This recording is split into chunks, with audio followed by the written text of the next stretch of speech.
एक बार की बात है, किसी शहर में एक बड़े से पेड़ पर एक पक्षी रहता था जिसका नाम था सिंधुक। सबसे चौंकाने वाली बात यह थी कि उस पक्षी का मल सोने में बदल जाता था। यह बात किसी को भी पता नहीं थी।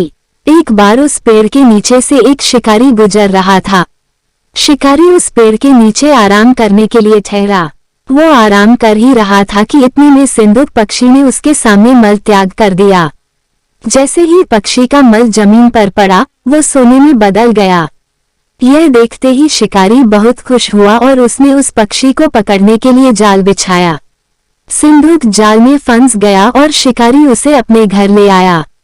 पिंजरे में बंद सिंधुक को देख शिकारी को चिंता सताने लगी कि अगर राजा को इस बारे में पता चला तो वो न सिर्फ सिंधुक को दरबार में पेश करने को कहेंगे बल्कि मुझे भी सजा देंगे। यह सोचकर डर के मारे शिकारी ने खुद ही सिंधुक को राज दरबार में पेश कर राजा को सारी बात बताई। राजा ने आदेश दिया कि सिंधुक को सावधानी से रखा जाए और उसे अच्छे से खाना खिलाया जाए। ये सब सुनने के बाद मंत्री ने राजा को कहा, आप इस बेवकूफ शिकारी की बात पर भरोसा मत कीजिए। तभी ऐसा होता है क्या कि कोई पक्षी सोने का मल त्याग करे। इसलिए अच्छा होगा कि इसे आजाद करने का आदेश दे। मंत्री की बात सुनकर राजा ने चिड़िया को आजाद करने का आदेश दिया।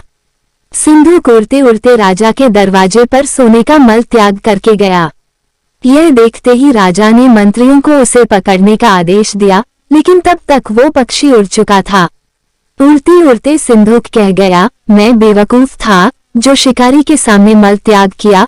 शिकारी बेवकूफ था जो मुझे राजा के पास ले गया। राजा बेवकूफ था जो मंत्री की बात में आ गया। सभी बेवकूफ एक जगह ही हैं।